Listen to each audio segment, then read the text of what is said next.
En esta octava parte de Muerte y sucesión del Papa Francisco, vamos a centrarnos ya directamente con futuros papables.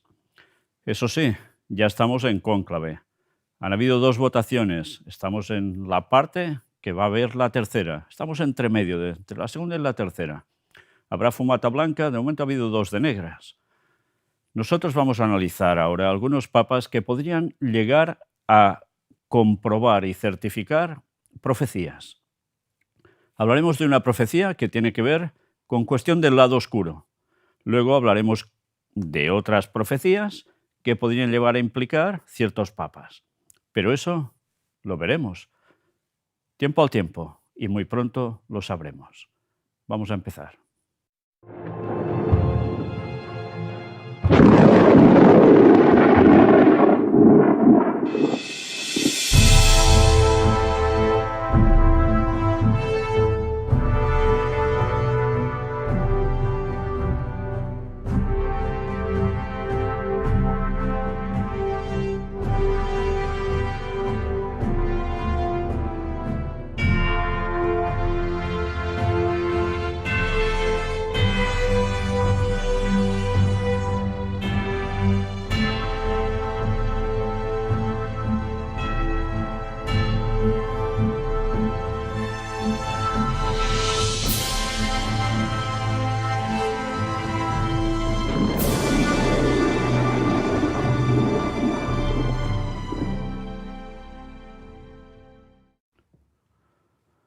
Pues bien, lo primero de todo, una profecía que tiene que ver con cuestión, desde luego, no de parte divina. Sí, a mi lado veis la chimenea que tiene que ver precisamente con esas fumatas. Al otro lado, un pajarito. Dicho esto, empezamos por esta, la del Pedro Romano. Ya sabéis, un listado de un tal San Malaquías, que no es el profeta bíblico, hizo, dicen, toda una predicción. Habría una cantidad de papas en concreto y habría uno que sería llamado Pedro Romano. ¿Sí? Vamos a verlo. ¿Hay alguno que puede llegar a ser eso? Porque se nos dice, según esa profecía, que si eso acontece, van a haber desgracias muy fuertes, hasta el punto que en el Vaticano habrá masacres y un papa que sale por encima de cadáveres y según algunas versiones termina también mal, en otras va a otro lugar. En fin, mirad esto. ¿Quién puede responder a ser un personaje que se adapte precisamente a este Pedro Romano? Pues mirad, Matteo Maria Zuppi. Es un arzobispo católico, teólogo, humanista y diplomático italiano. ¿Nacido dónde? En Roma. Imaginaos que se cambiara el nombre a Pedro. Nunca, ningún papa ha osado llamarse Pedro. Bueno, pues sería, bueno, tremendo, ¿no? En fin, el caso es que este hombre, arzobispo metropolitano de Bolonia y gran prior de la Orden de Caballería del Santo Sepulcro de Jerusalén en Emilia-Romagna. Esto es interesante también, Santo Sepulcro de Jerusalén, lo que tiene que ver con Israel. Ya sabemos que el papado se va a desplazar allí. ¿Cumpliría algún propósito de estos? Bueno, ahí queda. Pero mirad, sí, nació precisamente un 11 de octubre de 1955 en la capital italiana, en Roma. Es obispo auxiliar de Roma también. Y vamos directamente a esto de aquí. El 20 de mayo de 2023, Zuppi reveló en una entrevista que el Papa Francisco le había encomendado una misión de paz en el contexto de la guerra ruso-ucraniana. Como parte de esta tarea, llevó a cabo varios viajes diplomáticos con el objetivo de promover iniciativas humanitarias y explorar vías para alcanzar la paz. A Kiev, Ucrania, los días 5 y 6 de junio de 2023, a Moscú, Rusia, los días 28 y 29 de junio de 2023, a Washington, Estados Unidos de América, el 18 de julio de 2023, a Pekín, China, del 13 al 15 de septiembre de 2023, y nuevamente a Moscú, del 14 al 16 de octubre de 2024. Por tanto, un mediador de paz. Y en todos los lugares que habéis visto implícitos y que tienen que ver tanto en profecía, sobre todo en la profecía de Daniel 11, versículos finales. Bueno, sería un personaje adecuado para cumplir algún propósito en todo ello. ¿Saldrá elegido? Yo no lo sé. Os voy pasando imágenes para que veáis que es capellán de su santidad, en 2006, Gran Prior de la Orden de Caballería del Santo Sepulcro de Jerusalén en Emilia-Romagna, 2015, y Bailío, Gran Cruz de Honor y Devoción de la Orden de Malta. Bueno, lo tiene todo, ¿eh? Orden Hospitalaria de San Juan de Jerusalén, de Rodas y de Malta. Dicho esto, otro personaje, Pietro Parolin.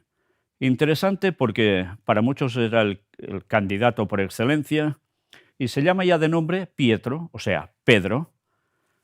¿Es italiano también? ¿Podría ser el Pedro romano? Bueno, no lo sé, pero ahí está este dato. Imaginaos que se llama Pietro, o sea, se llama Pedro y se sigue diciendo, si es elegido, Pedro. Bueno, pues ahí está.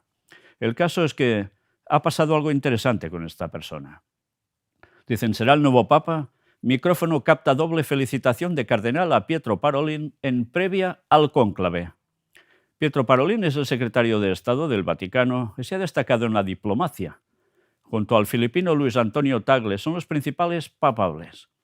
Por cierto que de los dos se comentan cosas que ya os podéis imaginar, siempre vinculadas a lo nada correcto en el mundo vaticano, en el mundo de Iglesia Católica, por corrupciones económicas, etcétera, etcétera, y otras cuestiones. En fin, ya no voy a entrar en eso porque ahora vamos a hablar precisamente de este personaje.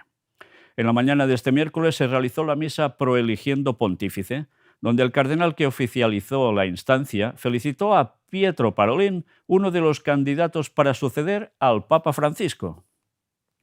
La misa se realizó en la Basílica de San Pedro y fue oficializada por el cardenal Giovanni Battista. En la instancia se dan indicaciones de las características que debería tener el nuevo Papa. Además, se habló de la unidad y la comunión tanto dentro como fuera de la Iglesia y sobre la diversidad. La misa Proeligiendo Pontífice da inicio al cónclave. Luego de que todos los electores realicen su juramento, Diego Ravelli, maestro de celebraciones papales, dirá extra omnes, que quiere decir todos fuera, donde solo quedan los electores en la Capilla Sixtina. Y es cuando cierra las puertas, cuando todos han entrado dentro, y ahí se quedan. Bueno, aquí ya nos hablaba de las votaciones y nos dice esto. Un momento generó una serie de teorías a través de redes sociales, luego de que al final de la misa, Giovanni Battista se acercara al cardenal Pietro Parolin para abrazarlo y dedicarle unas palabras. Sin darse cuenta de que su micrófono estaba abierto, Battista exclamó Auguri doppi, que en español quiere decir dobles felicitaciones. Esto podría ser un indicio de lo que ocurriría en el cónclave, donde el italiano Pietro Parolin suena como uno de los candidatos favoritos para suceder a Francisco. Pietro Parolin es el secretario de Estado del Vaticano y se ha destacado en la diplomacia junto al filipino Luis Antonio Tagle. Son los principales papables. Ahora ya se está dudando de ello, al menos los que analizan los vaticanistas. Pero vamos a otra profecía que se tiene que cumplir. Tiene que surgir una ley dominical desde Estados Unidos. ¿Podrá haber un papa estadounidense? Bueno, vamos a ver quién puede ser. El cardenal favorito de Donald Trump para reemplazar al papa era detractor de Francisco. Este cardenal estadounidense fue contrincante del Papa Francisco en el cónclave de 2013 y ahora se presenta nuevamente como uno de los candidatos más papables. Aunque el mundo occidental en su mayoría se haga llamar laico o secular, la religión permanece entrelazada con las decisiones políticas y sociales de los diferentes países. La fe funciona como un compás moral y por eso no es de extrañar que, como existe la influencia de la Iglesia en la política, también existe a la inversa.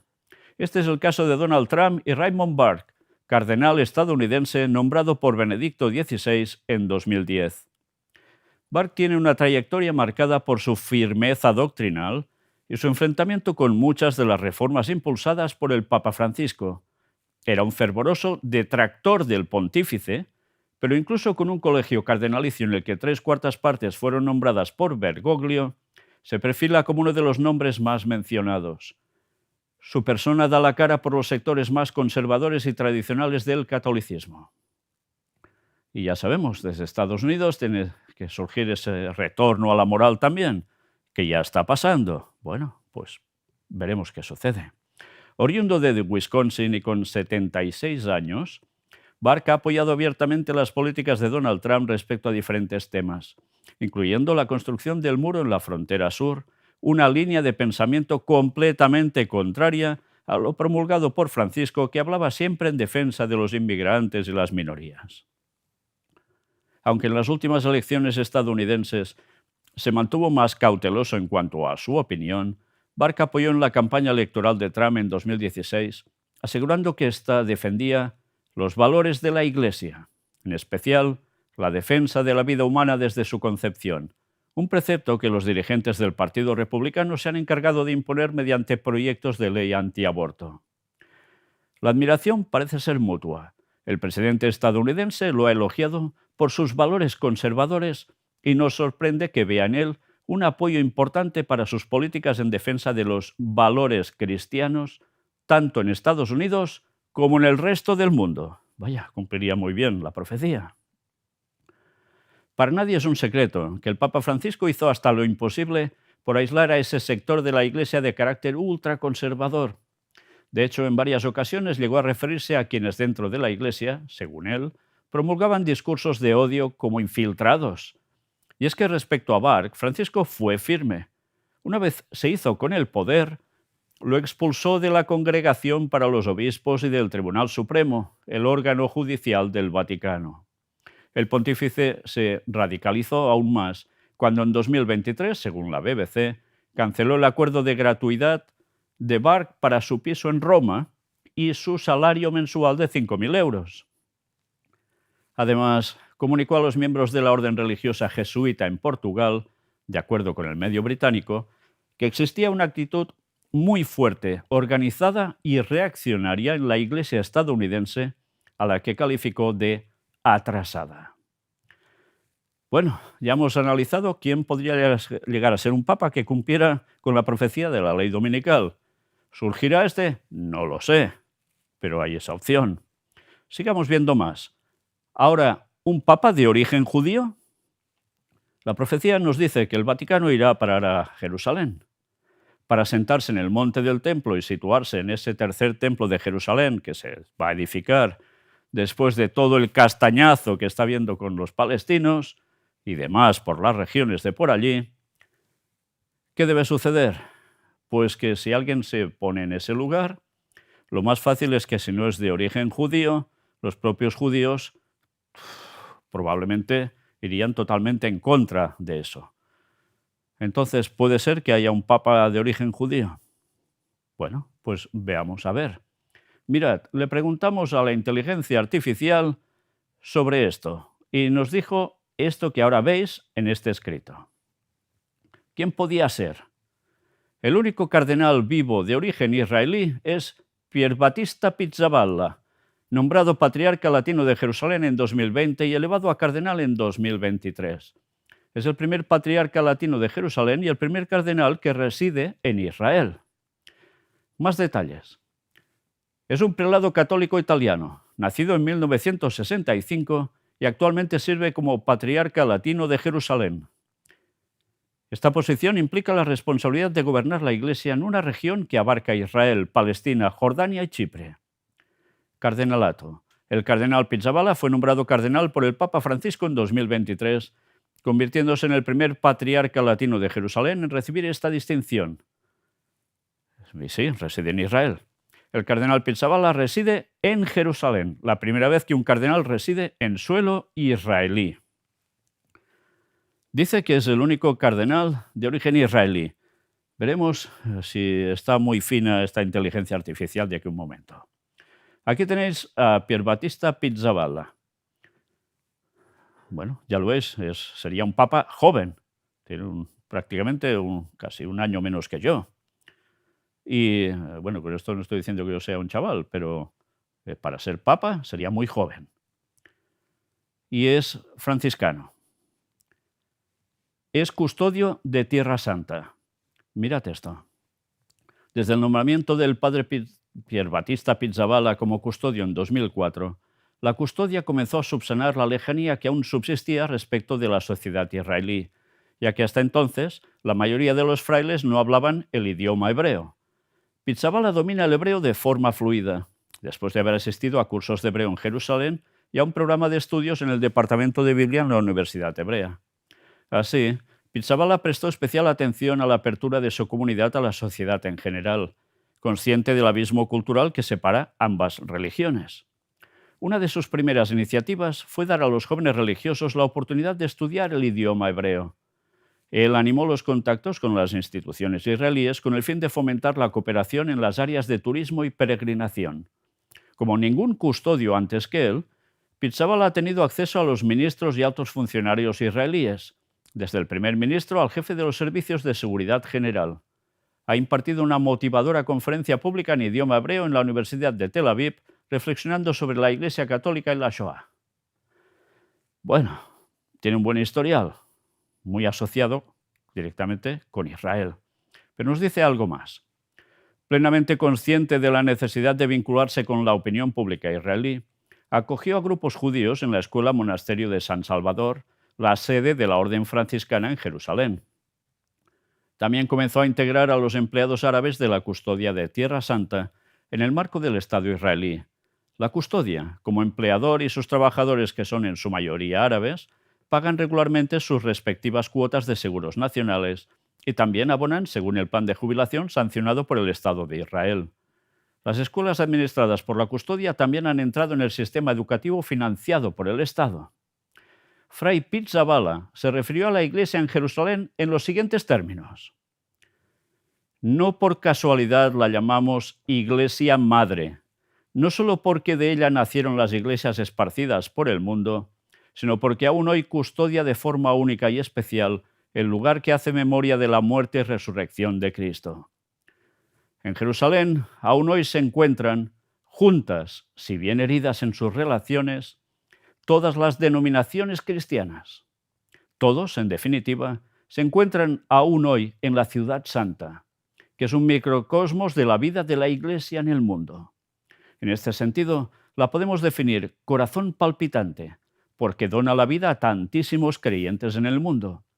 En ella todavía hoy se concreta la profecía de Isaías, que habla de Jerusalén como la casa de oración para todas las gentes. No me digáis que no es impresionante. Habla de Ciudad Santa, si retrocedemos vemos que le llama Iglesia Madre. Señores, esto es tremendo, realmente tremendo, porque, claro, bajo todo lo que dice podrías decir, bueno, esto es Roma. No, es Jerusalén. Y desde luego, casa de oración para todos los pueblos se asigna exclusivamente a Jerusalén, en el templo. Entonces, si será casa de oración para todas las gentes y está en Jerusalén, o debe estar en Jerusalén, porque aún no lo está, debe haber un templo donde el papado se quiere aposentar. Por tanto, un tercer templo de Jerusalén que, no me digáis cómo, pasará a ser del papado. Y mira por dónde, todas las iglesias cristianas, denominaciones y demás están allí, en Jerusalén. ¿Se cumpliría profecía con él? Pues sí. ¿Se cumplirá? No lo sé. La presencia de la Orden Franciscana en Tierra Santa es hoy considerada clave en el diálogo interreligioso. Evidentemente, esto va de ecumenismo absoluto. Ya sabemos que debe acontecer, porque es la única forma en que el papado pueda mandar y centrado desde allí. Custodio de Tierra Santa. Mirad lo que nos dice. La peregrinación a Tierra Santa es única, tanto que no se puede comparar a ninguna otra forma de peregrinación. Venir a Tierra Santa significa encontrar a Cristo. Es un quinto evangelio, donde las piedras hablan de Jesús. ¿Interesante? Claro que sí. Normalmente la gente donde va a peregrinar muchas veces a Roma. En cambio, la de Tierra Santa es única, porque allí estuvo Jesús, no estuvo en Roma. ¿Os dais cuenta cómo todo se centra en Jerusalén, en la zona de Tierra Santa? Luego además nos dice, en 2011 fue nombrado guardián del convento de los santos Simeón y Ana en Jerusalén. Y sobre el tema de Ana hemos hablado, pero hablaremos mucho más en próximas conferencias sobre esas diosas de la antigüedad que cómo han ido cambiando de nombre y cómo el catolicismo algo ha hecho también en eso. Pero eso ya es otra historia. Custodia de Tierra Santa. La custodia de Tierra Santa, también conocida como Custodia Franciscana de Tierra Santa, es una provincia de la Orden Franciscana administrada por la Orden de Frailes Menores, a la cual él pertenece. Aquí algo de historia. En sus inicios de la custodia de Tierra Santa, en 1219-1220, Francisco de Asís viajó a Oriente tras las huellas de Jesús de Nazaret. Sin embargo, no pudo satisfacer su esperanza de poder visitar los santos lugares, en particular aquellos sitios geográficos asociados con la vida y el mensaje de Jesús. Sus seguidores consideraron Tierra Santa como un territorio emblemático donde se podrían conjugar la devoción que sentían por esas tierras, el espíritu de diálogo y comprensión que Francisco inculcó en su regla y el carisma pacificador que lo caracterizó.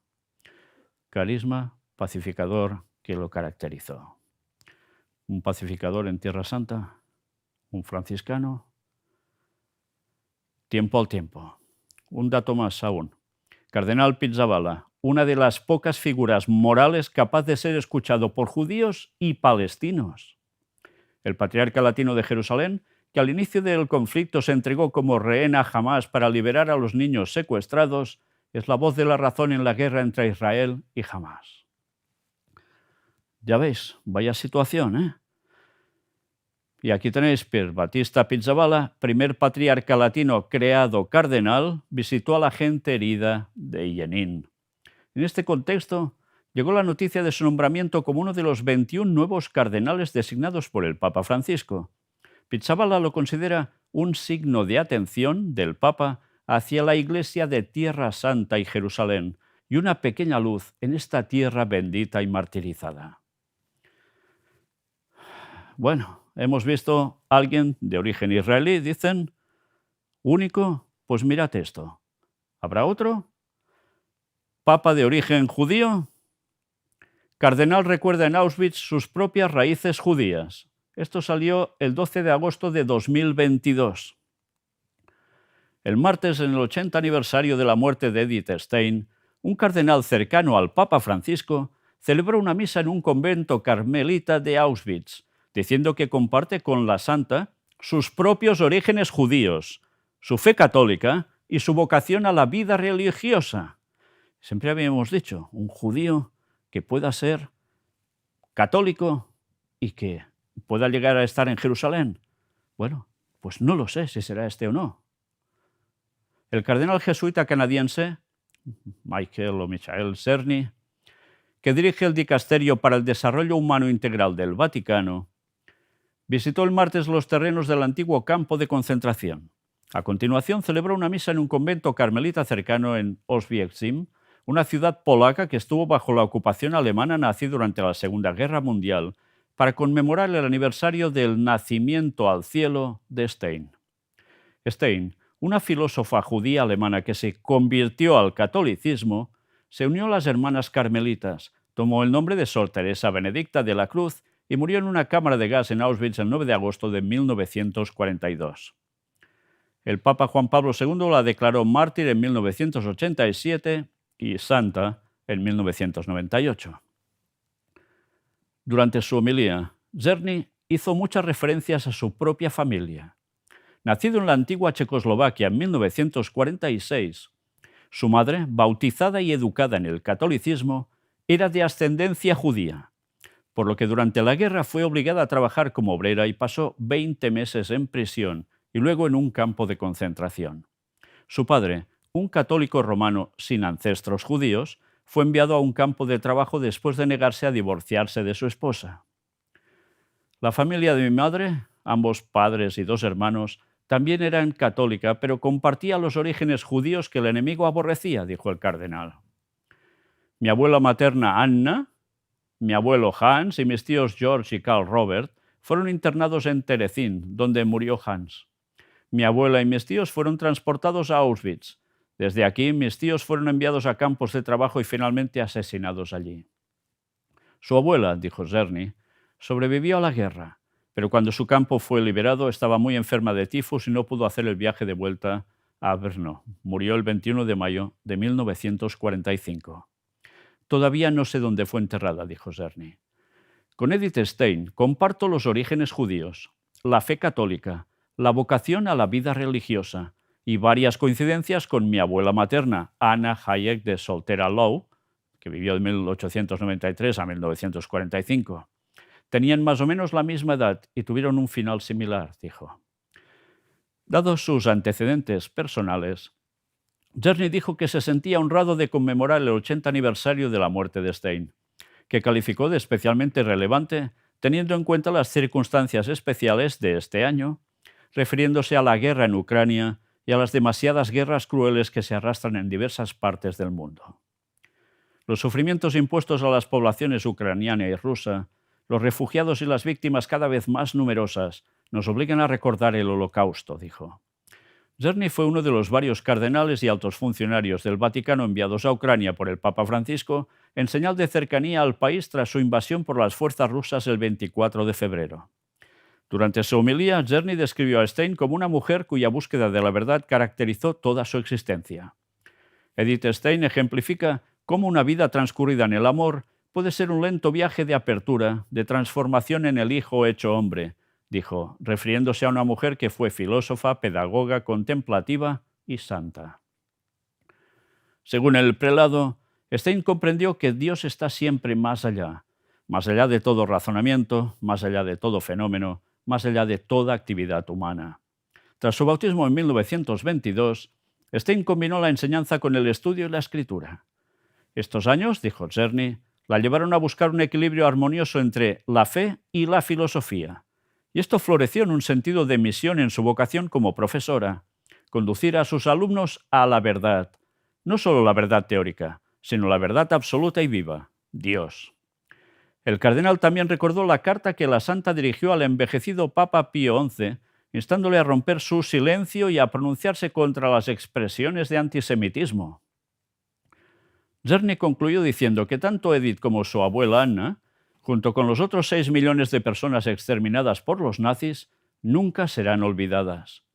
Por su intercesión, rezamos por la paz en Ucrania y en todo el mundo, dijo, citando el famoso discurso del Papa Pablo VI ante las Naciones Unidas en 1965. Nunca más unos contra otros, nunca, nunca más la guerra, nunca más la guerra. Curioso, ¿eh? Las que lo motivaban y resulta que iban diciendo nunca más a la guerra.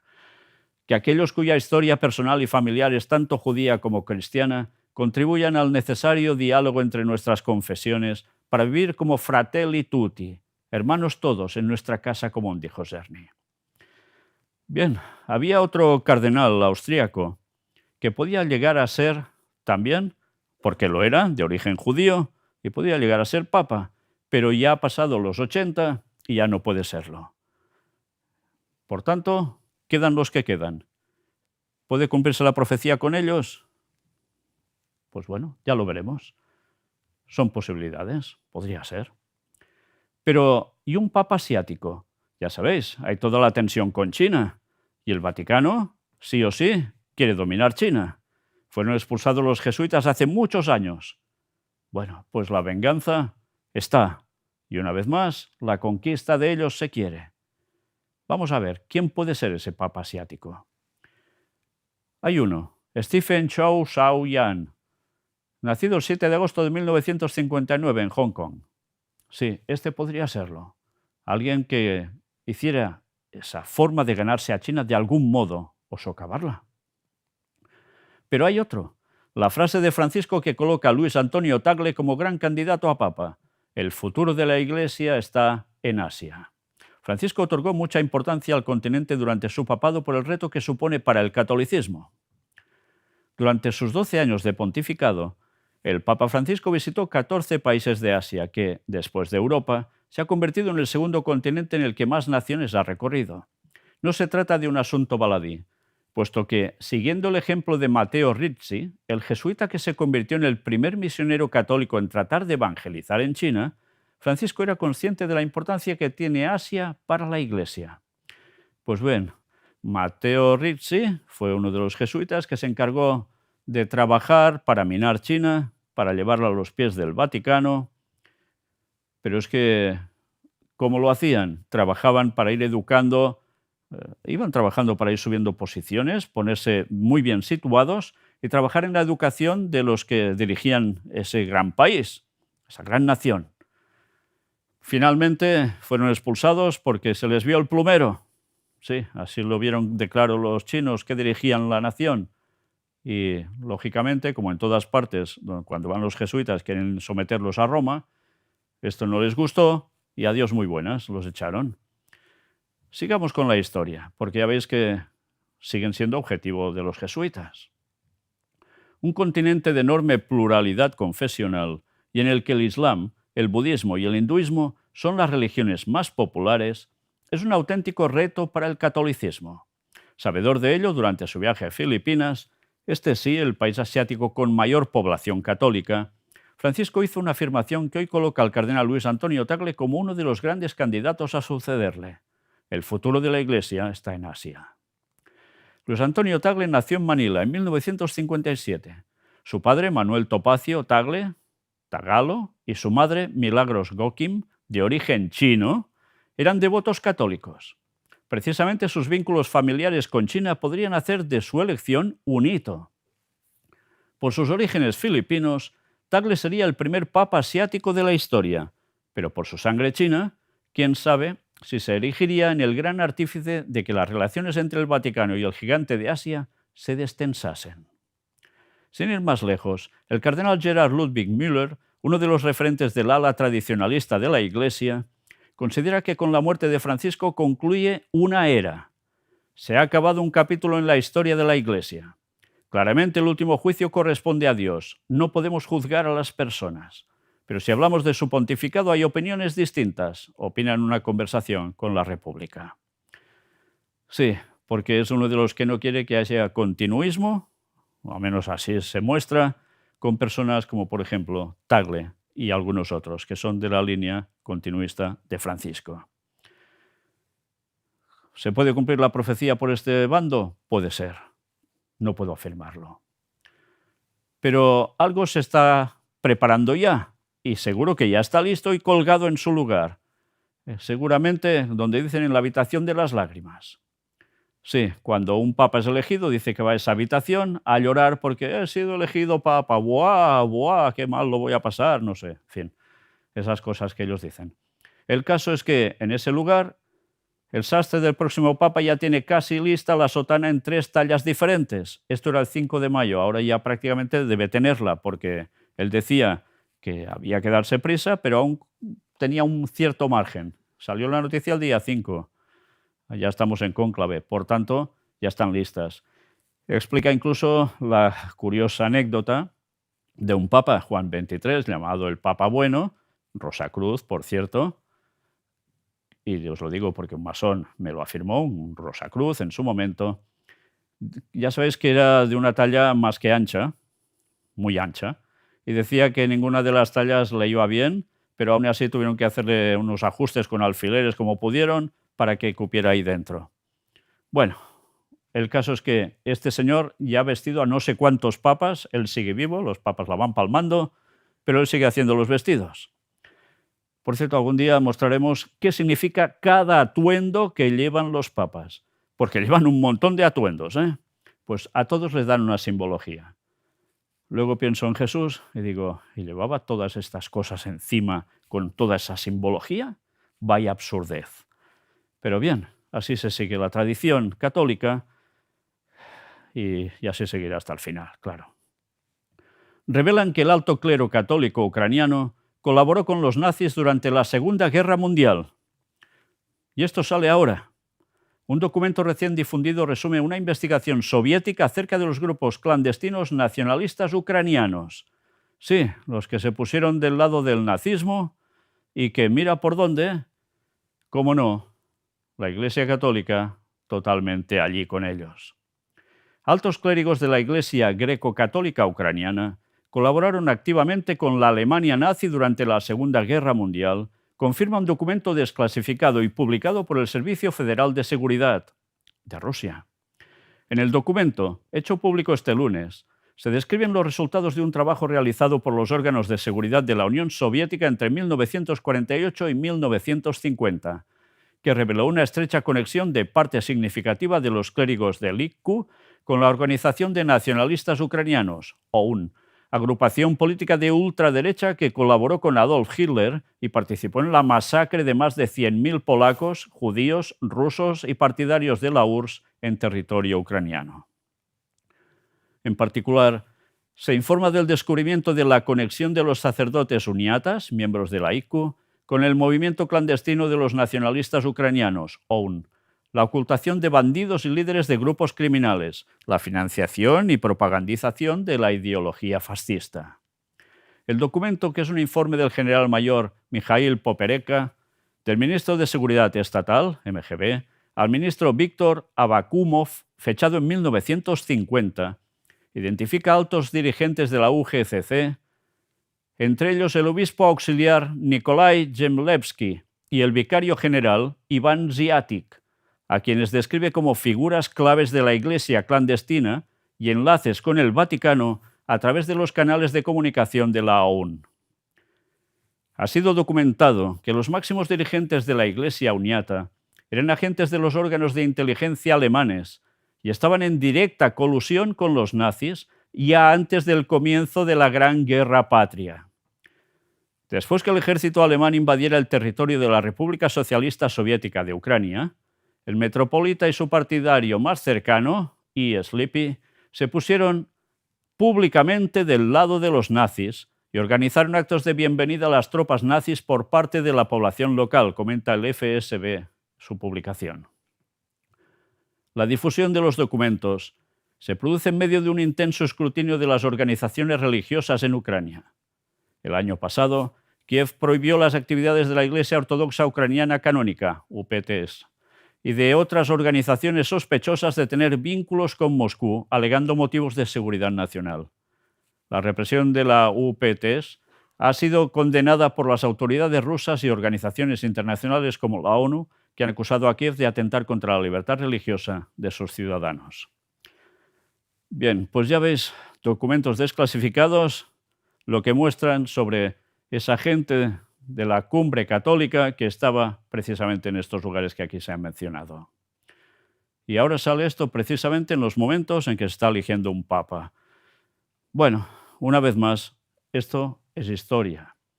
Y también hay más historias sobre cómo los jesuitas, enfundados en cierto tipo de traje, hicieron también sus masacres en toda esa zona. Sí, y ahora resulta que nunca han tenido nada que ver con el nazismo, ya, sino que es que sencillamente guardaban todas las formas para salvar a la gente sin decir nada, etcétera, etcétera. Por 4 que salvaron para taparse las espaldas por si las cosas salían como salieron. En fin, que como siempre, estos mismos personajes son los que ahora, con el paso de los años, sus sucesores, siguen por el mismo camino, hacia un lado y hacia el otro, pero servirán, cómo no, para que salga un papa que lleve ¿a qué? A un gobierno, desde luego, mundial.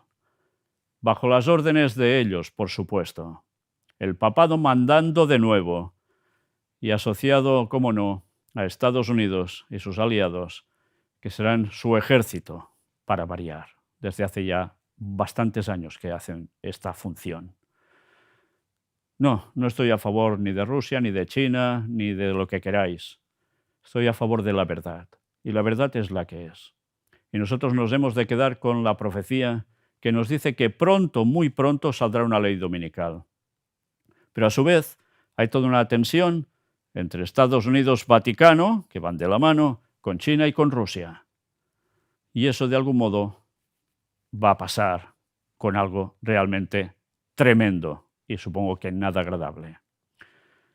Pero también a su vez esa ley dominical en Estados Unidos va a generar problemas. Sí, a nivel interno de ellos, sí, pero a su vez va a afectar a todo el mundo porque todo el mundo va a coger esa idea de ley dominical para arreglar el mundo. Situación muy mala y el mundo se arregla con eso. Eso es lo que nos dirán. Y todo esto servirá para que a pesar de los conflictos internacionales que pueda haber, y de guerra, mucha guerra, guerras casi finales, también se vaya contra el pueblo de Dios. Sí, Jerusalén es el otro gran punto. ¿Qué va a suceder? ¿Va a ser este papa? ¿Va a ser si hay otro siguiente, como todo se va cumpliendo y terminará pasando entonces? Yo no lo sé. Lo que sé es que en 2031 vuelve nuestro Señor. Un año y pico antes aparece Satanás haciéndose pasar por el Mesías. Y todo el mundo picará el anzuelo si no están en la verdad. Incluso los que están en la verdad y no la estén viviendo y bien fundamentados, saltarán y picarán también. ¿Y la ley dominical? 3 años y medio antes del retorno de Cristo. Por tanto, ¿qué margen tenemos? Estamos en mayo de 2025. ¿Vais haciendo cálculos? Todo esto va a ir muy rápido. El panorama internacional no para. Las profecías se van a cumplir sí o sí, porque las del último tiempo no son condicionales, pasarán sí o sí. Ahora depende de nosotros en qué bando queremos estar. Ellos van a elegir su papa. Nosotros tenemos un papa celestial, un Padre celestial, que es el que nos da la verdad y que nos muestra que todo eso es Babilonia y que la Biblia lo denuncia, aunque ellos quieran ignorar las profecías o aplicarlas de modo totalmente distinto. Pero la historia corrobora la profecía de lleno. Tantos años y todo se cumple. Algunos dicen, la Iglesia Católica tiene 2000 años, y lo dicen muchos periodistas y vaticanistas y todos los istas que queráis. Mentira, la Iglesia Católica no tiene 2000 años. El cristianismo sí, pero no la Iglesia Católica. La Iglesia Católica es, como decían los profetas y los apóstoles, Babilonia. Irá contra el pueblo de Dios como ha ido siempre. Ahora parece que no. Cuando tengan el poder, volverán, porque Roma no cambia. Veremos qué papa sale elegido. Por mi parte, de momento, aquí lo dejamos. Termino mostrándoos, una vez más, la web oficial del Gran Engaño Final, donde podéis ver todo lo que os he dicho y muchísimo más, súper ampliado y clarificado. También en el blogspot del Gran Engaño Final. En el Gran Engaño Final, las conferencias que hacemos en Girona, que va asociado a todo ello. Y, de nuevo, deciros gracias porque estáis colaborando para que sigamos haciendo esta obra, la finalización del mensaje del cuarto ángel dado al mundo. Y Cristo vuelve. Vaya que sí vuelve. Gracias por todo. Dios os bendiga. Maranata 2031.